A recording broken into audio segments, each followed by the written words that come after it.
Hi friends. నేను చెప్పబోయే story ప్రతి స్టోరీలో కూడా చివరికి మనకు ఒక మెసేజ్ ఉంటుంది. మీరు ఈ వీడియో చివరిదాకా చూడండి. ఒకసారి ఒక వేటగాడు అడవికి వేటాడడానికి వెళ్తాడు. ఆ వేటలో ఒక జింక పడుతుంది. అయితే ఆ జింకను తీసుకొని తను భుజాన వేసుకుని వస్తూ ఉండగా తను కొంచెం దూరం రాగానే ఒక అడవి పంది ఎదురవుతుంది. తను ఆ జింకతోనే సాటిస్ఫై అవ్వక అడవి పందిని వేటాడాలి అనే ఆలోచనతో ఒక బాణం తీసి అడవి పందికి విసురుతాడు. అయితే ఆ బాణం డైరెక్ట్‌గా గుండెల్లో గుచ్చుకోకుండా ఒక సైడ్ పొట్టకి తగిలి ప్రాణం అయితే తొందరగా పోదు గానీ, దెబ్బ బానే తగులుతుంది. కానీ, ఆ కోపంతో ఉన్న అడవి పంది దేనికైనా ప్రాణం అంటే తీపే కదా! నన్ను కొట్టాడు ఈడు అని చెప్పేసి వెంటనే ఆ మనిషి మీద దాడి చేస్తుంది. తన కళ్ళతో దాడి చేసేసరికి ఎప్పుడైతే మనిషిని గట్టిగా ఆ పొట్టలో తాకిందో, వెంటనే మనిషి కూడా విలవిల తన్నుకుంటా ఆ వేటగాడు ఆ బాధకి తను కూడా చనిపోతాడు. కొంతసేపటికి అడవి పంది కూడా తన్నుకొని ఆ బాధతో అడవి పంది కూడా చనిపోతుంది.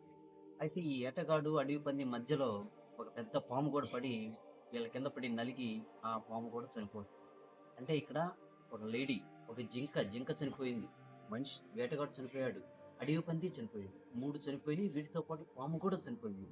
అయితే ఆ పక్కగా ఒక గుంట నక్క వెళ్తూ ఉంది.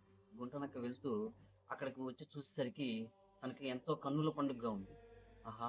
ఎంత బాగుంది. నాకు ఈ ఒక 2 నెలల దాకా సరిపడా ఫుడ్ దొరుకుతుందని చెప్పేసి దగ్గరికొచ్చి, ఆహా! జింక ఎంత బాగా బలిసింది. మనిషి ఎంత బాగున్నాడు. ఈ అడవి పంది అనుకుంటా జింకను చూసి ఇది ఒక నాకు నెల రోజులకి సరిపడా ఉంది. మనిషి ఒక నెల రోజులు, అడవి పంది ఒక నెల రోజులు. ఈ పాము ఒక రోజుకి సరిపడా ఉందని చెప్పేసి ఎంతో ఆనందంతో తృప్తిగా ఉంటుందనమాట. వీటన్నిటిని చూసి గూడా అది ఆశ సావలేదు ఇంకా. దానికి ఇంకా కావాలా. ప్రస్తుతానికి ఈ రోజుకి ఈ అతను వేటగాడి దగ్గర ధనుస్సు ఉంది గదా! ఆ ధనుస్సుకి అడవుల జంతువులతో ప్రేగులతో గాని, చర్మంతో గాని చేసిన తాడుతో ఆ బాణాన్ని వింటిని కట్టుంటారనమాట.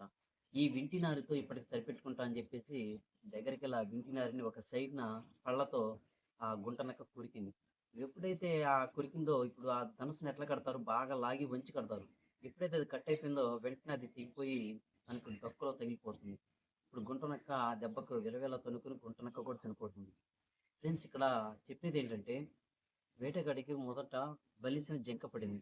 దానితో ఆ రోజుకు సంతోషపడి, సంతృప్తి పడి వెళ్ళిపోతే బాగుండేది. తన ప్రాణాలు దక్కేవి. అతను దురాశ పడ్డాడు. ఆశపడ్డాడు. ఇంకా పంది కావాలనుకున్నాడు. దానివల్ల తన ప్రాణాలు కోల్పోయాడు. గుంట నక్కుంది. కానీ ఏం చేసింది? మనిషి, అడవి పంది, జింక, పాము ఇన్ని ఉండంగా మళ్ళీ వెండినారిని కొరికి అది తన ప్రాణాల మీదకి తెచ్చుకుంది.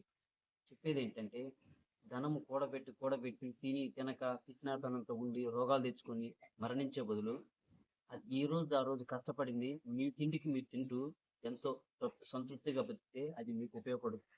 కాబట్టి దురాశకు పోయి దుఃఖానికి చెవిటిలాగా ప్రవర్తించుకోవద్దు. Thank you friends. ఈ వీడియో లైక్ చేయండి.